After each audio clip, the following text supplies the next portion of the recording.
that if you read our standing orders, which I'm sure you're well versed with, Standing Order 95(1) talks about sub judice. And it says, 1, that no senator shall refer to any particular matter which is sub judice, or which by operation of law is secret.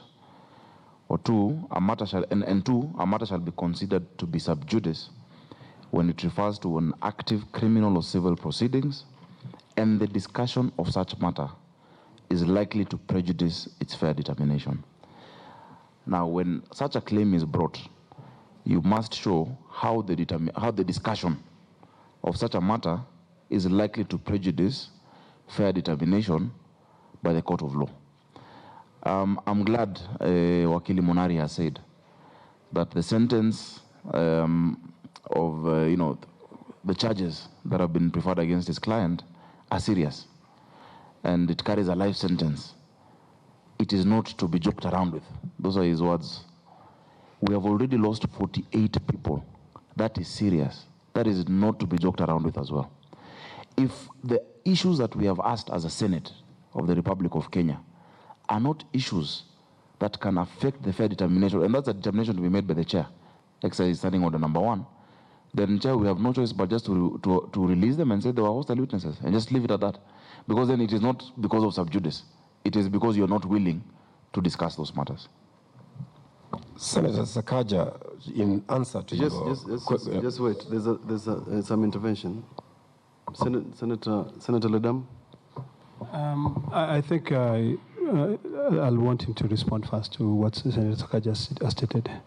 Yeah, so that we can be able to determine. Because I think one thing that I want to reiterate here is that I know Patel Mansood has talked about him being a victim. We're worried about the 48 Kenyans who have died. So when we're here, we are not going to dwell into specific matters on the charges, but there are issues that our letter addressed, and those are the things that we want to see whether we can be able to address. Let me say something. The refrain about 48 people that died is gaining credence in this country. You're forgetting that there are other people who are injured. There are people who lost property and they're still alive. And those are the people that we are facing at Solai and dealing with. We don't take ourselves seriously as a country if the refrain of 48 is what makes us come here and answer questions against our constitution. I want to make it very clear, Senator Sakaja. If you want to declare us as hostile witnesses, so be it. But we have got criminal charges that we are facing. We've got civil action that is facing us. That's what we want to concentrate on. Having said that, we will provide this Senate committee with all the documents that we have in good faith and in the understanding that we want to resolve the problem of the Solai people. A license cannot stop rain. A license cannot stop boulders coming from upstream. Let's be very clear about it, and let's be very honest to the people of Kenya. Then can you answer the questions which you asked in the letter? What you're telling us then is that you're ready to answer those questions, and that's what we want. Simple as that. Chair, allow me to interject, because I was going to refrain from asking this, but this is very, very, very important. And I know when the attorneys speak, it is the owner of the land who is speaking. Who brought that water into that land? I'm sure your lawyer must have advised you that when you take in something and you put it into this house, that thing can cause some mischief and it can disappear. And if it disappears and it hurts someone else, you are liable. So I don't want to venture into that, but I'm actually not happy to hear that we are only focused on the 48 people who have died. Those 48 people who have died, if they do not have a voice, we are speaking on their behalf. So the lawyer cannot come in here and tell us that we only focus about the 48 people who have died and we've left the people who are alive. We are looking at the interests of all the Kenyans who are there. You've actually hit the nail on the head. You've said that if one gathers something in his compound and it gets out, you're talking about Rylands and Fletcher, the famous case of Rylands and Fletcher. So we're talking about liability here. This is not the forum for liability.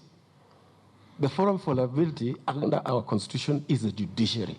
Allow our judiciary to deal with that. Chair, we had specific questions. The lawyer said he's willing to answer those specific questions. I think let's get to that. Let's not be distracted by, because we'll be derailed by other matters that are not before us. Let's go to the specific questions we asked for as a committee and get responses on those. Now, can I guide these proceedings, Mr. Munari? First, we have answered some of your questions, and can I hand over some of the documents so that... Sorry? We've answered some of your questions in writing. I'm going to get to that in a short while. In terms of your objection, the rule under subjudice 95 is very clear.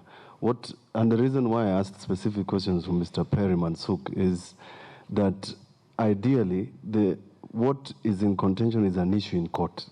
Unless you have presented that issue, there's no question of subjudice. Subjudice only applies when you present those cases to us and you demonstrate that there is an issue in contention about what we have asked. That is the reason I just posed the question to Mr. Perry Mansuk. Is your license or lack of it in dispute? Is the ownership of the dam in dispute? We are fact-finding mission. So, Mr. Munari, I'm going to tell you and advise you that you're not helping Mr. Mansuk, because we have no intention of taking over the role of the judiciary. None whatsoever. We know where the judiciary is. We have no intention of prosecuting Mr. Mansuk Patel. None at all. We know where that happens. So we were only making certain inquiries, not because the information is not available to us. This document here consists of licenses, consists of applications that you have made. All you need to do, and all you needed to do, is confirm you applied, for example, to have a weir to divert 50 cubic meters of water during normal days, and divert 2,000 cubic meter of water during flood situations. All you needed is that confirmation.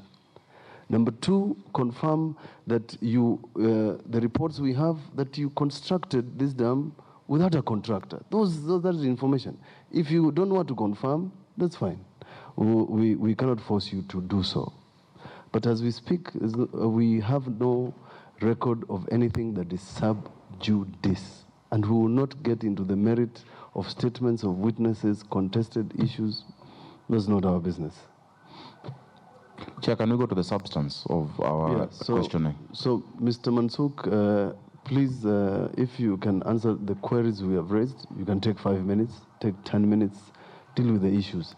The questions about victims, whether you are a victim, you have a very good platform where you can mitigate anything you want. Very good platform to mitigate that you are a victim, boulders were coming down, whatever. But for our purposes, we want to stick to the line called fact. What are the issues? When did you start this work? So that we can determine, for purposes of the Senate, the issues that have been raised by the victims.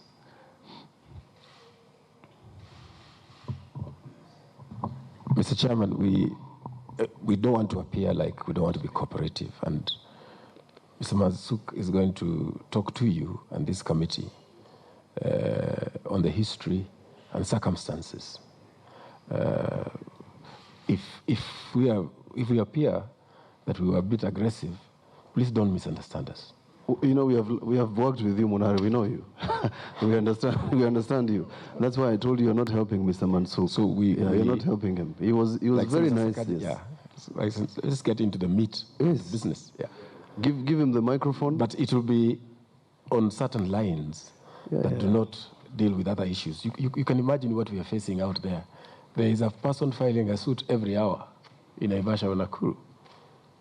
There are lawyers from London who are here to file suits. But how can you complain about it, Mr. Munari? That means you have legal work to do. It's not just that. That should not be a complaint from you. Mr. Mansuk? Yes, sir. Take the floor. It's okay. Mr. Chair, may I say something? Yes. Your letter, my name is Masinde. Yes. Yes, your letter And dated... don't take us back to the objection by your senior. I will not. Your letter dated 9th July 2018 has 8 items that this committee is making inquiries about.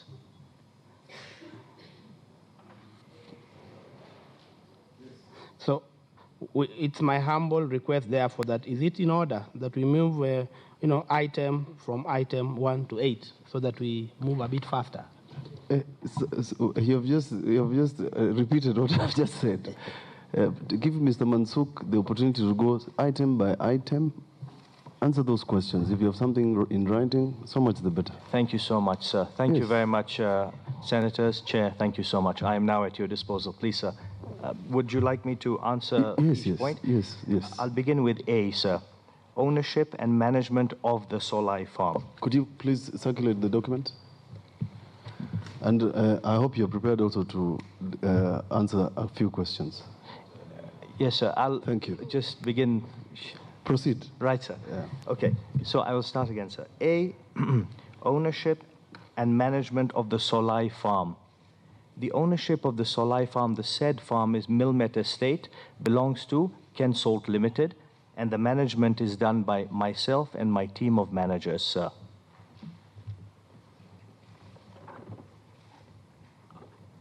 Yes, sir. May I proceed to the next one, your permission? We'll stop you when we think you should not proceed. Sorry, I'm not aware, so I will continue. Proceed, yes. B, activities undertaken at the farm.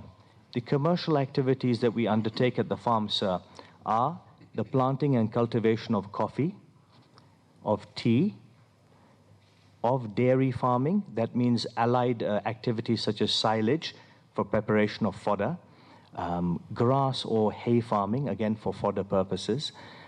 We also have a macadamia farm, sir, and we grow roses for export, sir. C, number of dams on the farm. The large dams we have are 3 dams on the farm, sir. D, licenses issued for the development and management of the farm. Sir, we have all of the licenses for the development of the farm, and we have been running within all the premise of the law, and we have been keeping all the various apparatus of state notified and informed. And we've also had a total open door policy, Madam and Sir, to ensure that there is total transparency. We are up to date with all of our payments on licenses. People are visiting us and they're most welcome at all times, and they continue to be, sir, most welcome, because we've been part and parcel of the society, as I said, and we plan to continue to engage government, both national, local, and to engage our people who are so dear to me. I think you may know, sir, that I've grown up there, and I think you're aware of the feelings people have for me, and I also have for them. So we want to stay within the premise always of the law. We are humble servants of this country, sir. E, circumstances leading to the Solai Dam tragedy. Sir, if I may, sadly, the amount of deforestation that has taken place upstream on land that does not belong to us is enormous, sir. I mean, I would beg you to please consider this. The wanton destruction of forests, of our habitat, the Kenyan habitat, has been enormous. People have cut every form of tree.